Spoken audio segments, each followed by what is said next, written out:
Salut, comment allez-vous? Ça va? Bon, bienvenue dans cette nouvelle vidéo. Aujourd'hui, je voulais faire une vidéo un peu tranquille où on va parler d'écriture. Je voulais vous faire aussi, là, avant qu'on commence, un petit update par rapport à mon podcast. J'ai tourné le premier épisode du podcast jeudi et ça s'est super bien passé, c'était génial, j'ai adoré. Et du coup, je pense que l'épisode sortira courant du mois de février. Et voilà, j'ai trop hâte que ça sorte. Et voilà.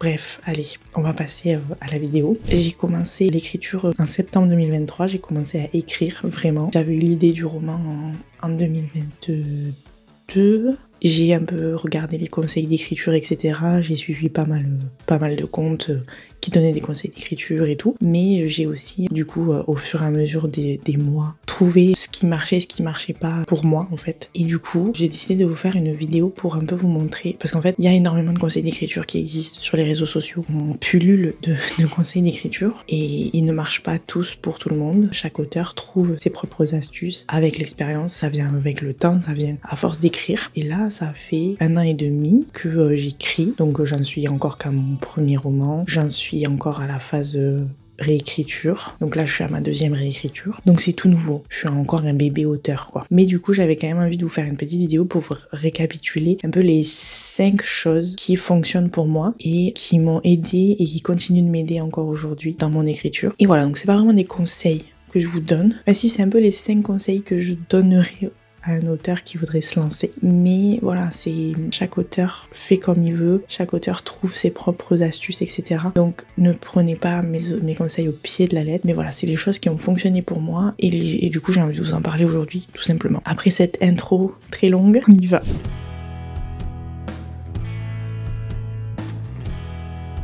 Alors du coup, pour moi, le premier conseil, la chose qui je trouve est fondamentale et qui du coup m'a permis d'en arriver là où je suis, c'est d'avoir déjà une idée de la fin, que ce soit de votre livre ou de votre saga. Moi, dans mon cas, c'est une trilogie. Du coup, avant de commencer à écrire, j'avais déjà la fin de la trilogie. Je savais comment ça allait se terminer en fait. Je savais vers quoi j'allais amener mes personnages. Et après, du coup, j'ai réfléchi à mon histoire, aux péripéties, etc. en fonction de cette fin. Genre, je me disais, je veux cette fin-là, il faut que ça se passe comme ça. Et du coup, tout ce dont j'ai réfléchi ensuite, les scènes, les grands axes de mes tomes, etc., tournaient autour de ça. Enfin, pas autour de ça, mais c'était en mode, il faut que ce que j'écris m'amène à cette fin-là. Ça permet en fait d'avoir un cap et de pas se perdre quand on écrit. Alors après, ça dépend si vous êtes jardinier ou architecte, mais je pense que même si on est jardinier, c'est quand même intéressant d'avoir un peu une idée de vers où on va, parce que ça n'empêche pas après de développer au fur et à mesure sans savoir où on va, mais c'est quand même bien d'avoir la toute fin, le dernier point quoi. Et le fait de savoir la fin,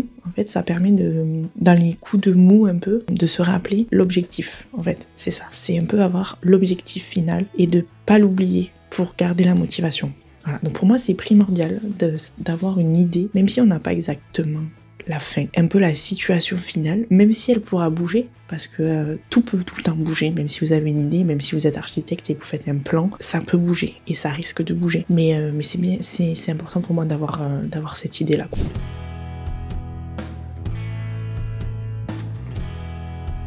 Le deuxième conseil, c'est de laisser un peu ces personnages prendre leurs propres décisions. Du coup, ça contredit un petit peu le point numéro 1, mais en même temps pas tellement. En fait, vos personnages, vous allez apprendre à les connaître en les écrivant. Vous aurez beau faire des fiches personnages, etc. En écrivant les scènes, en écrivant leurs ressentis, leurs émotions et tout, c'est comme ça que vous allez vraiment apprendre à les connaître. Et du coup, des fois, vous avez imaginé des choses en amont qui sont pas forcément cohérentes avec les choses qui se passent dans votre roman. Et du coup, votre personnage, il va à un moment donné prendre une décision à laquelle vous n'auriez pas pensé avant. Et c'est important de ne pas aller à l'encontre de ça.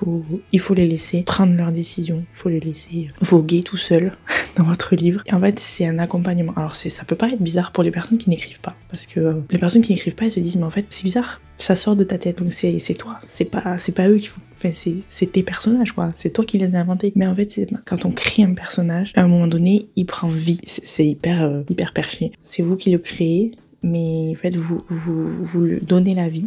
Et ensuite, c'est une espèce d'accompagnement. En fait, c'est un peu comme vous donnez vie à votre enfant, quoi. Vous lui donnez vie, mais après, c'est pas vous qui allez décider de chaque chose que va faire l'enfant. Et à un moment donné, il va se développer aussi lui, en fonction de ce qui se passe autour de lui. Et il va se créer sa propre personnalité, il va prendre ses propres décisions, etc., etc. Et c'est exactement la même chose pour les personnages. Certes, ils sortent de votre tête, mais à un moment donné, il faut que ça soit cohérent avec votre univers. Et si vous voulez trop vous cantonner à l'image que vous êtes fait en premier lieu de votre personnage, ça sera pas naturel. Et le laisser prendre ses propres décisions et avoir ses propres réactions, ses propres émotions, même si c'est pas ce que vous avez pensé au départ, c'est primordial pour moi.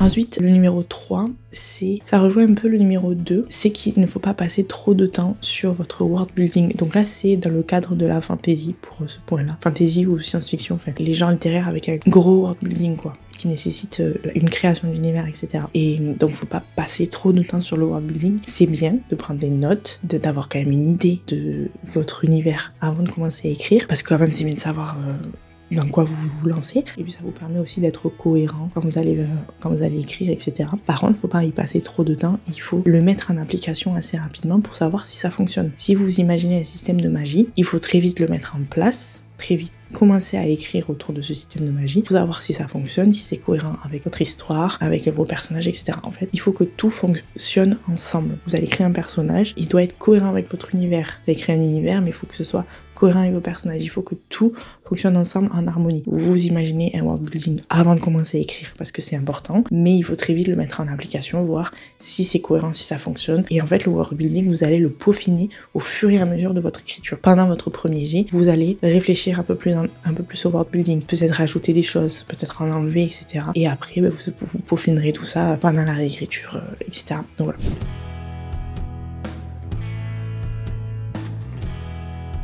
Ensuite, le 4e point, ça concerne plus le processus d'écriture. Ne pas forcer quand on a une panne d'inspiration ou qu'on a des coups de mou pendant l'écriture. En fait, vous pouvez pas être au top tout le temps. Même si vous dites, il faut absolument que cette semaine j'ai terminé tel chapitre, tel chapitre, tel chapitre. Peut-être qu'à un moment donné, où vous allez bloquer, vous allez pas avoir envie d'écrire, vous allez avoir envie d'écrire mais que vous n'arrivez pas à écrire, les mots viennent pas, l'idée vient pas, vous imaginez une scène, vous n'arrivez pas à l'écrire, etc. Où il y a une incohérence et vous trouvez pas un moyen de faire que ça fonctionne et tout. Il faut pas forcer. Voilà, moi c'est un truc qui marche. En fait, je me suis rendu compte de ça, c'est que je ne force pas, je fais une pause. Je mets en pause le livre, je ferme mes documents, je vais faire autre chose. Et en fait, votre cerveau, en arrière-plan, on va dire, il continue de réfléchir. Et en fait, il y a un moment donné où ça va se débloquer tout seul. Vous allez réfléchir à quelque chose qui a rien à voir. Et puis, vous allez avoir une idée pour votre roman. Donc, moi, c'est un truc qui marche à chaque fois. Dès que j'ai un blocage et tout, je mets en pause et j'y reviens quelques jours plus tard où j'ai l'idée qui vient. Des fois, ça peut être dans la nuit, je me réveille le matin, j'ai l'idée qui s'est débloquée, etc. Il ne faut pas forcer, en fait, parce que déjà, ça va vous dégoûter. Vous allez être en mode, j'y arrive plus, ça sert à rien que je fasse ça, je suis trop nulle et tout. Et ça va vous dégoûter de votre propre histoire. Si vous bloquez trop, vous allez en avoir marre, vous allez avoir envie d'arrêter. Alors que si vous refermez, vous réfléchissez, vous soufflez et vous revenez quelques temps après, le fait d'avoir l'idée, ça va vous donner encore plus envie de revenir travailler sur votre manuscrit, quoi. Il faut que ça reste un plaisir, il faut que ça vienne naturellement. Je veux dire, vous les avez eues les idées. Vous avez déjà des idées. Ça veut dire que votre cerveau, il est capable d'imaginer tout ça. Pourquoi vous n'arriveriez pas à vous débloquer de cette situation ?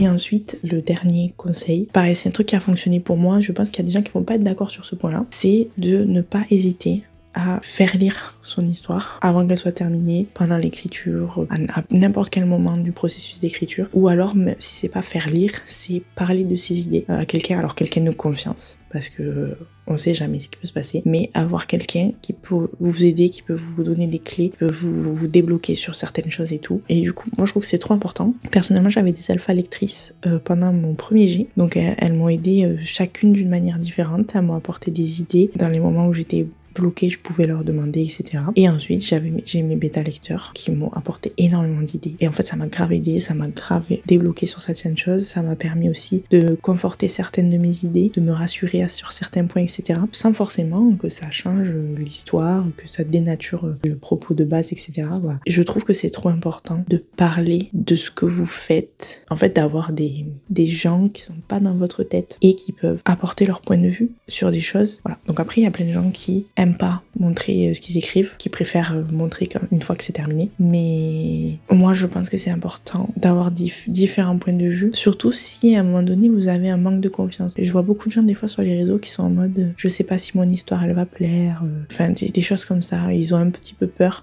En fait la seule manière de savoir c'est d'en parler à d'autres quoi. On a aussi ce truc là de j'ai pas envie qu'on me vole mon histoire et tout. Alors il faut savoir aussi que c'est pas parce que vous votre histoire vous la trouvez géniale et votre idée vous dites c'est révolutionnaire, mais je pense que les gens autour de vous ils pensent pas la même chose. Moi personnellement j'aurais pas envie d'écrire une histoire que quelqu'un d'autre a imaginée. Je dis pas que personne vole jamais les histoires parce que c'est déjà arrivé, ça continuera d'arriver, mais je pense qu'il faut aussi faire confiance aux gens qui vous entourent et voilà, prendre les conseils, ne pas avoir peur de demander des conseils. C'est hyper bouillon. Je pense que j'ai tout dit, donc c'est 5 points auxquels j'ai pensé pour le moment. Je pense qu'il y aura d'autres parties, je ferai sûrement une partie 2 dans quelques mois parce que j'aurai peut-être trouvé d'autres conseils, il y aura peut-être d'autres choses qui auront marché pour moi. Puis je pense qu'au fur et à mesure de l'écriture, cette année je vais commencer le tome 2, j'ai vraiment trop hâte. Du coup je vais repartir sur le premier jet, du coup je vais avoir une expérience différente en fait par rapport au premier, puisque c'est là le premier, c'était mon premier, donc forcément je l'ai vécu d'une certaine façon et maintenant j'ai un peu plus d'expérience on va dire pour mon deuxième tome, donc je pense que l'expérience sera pas la même. Du coup peut-être que je ferai une partie 2 dans quelques mois ou l'année prochaine, je sais pas, de cette vidéo là. Voilà, donc n'hésitez pas vous, si vous écrivez, à me donner un peu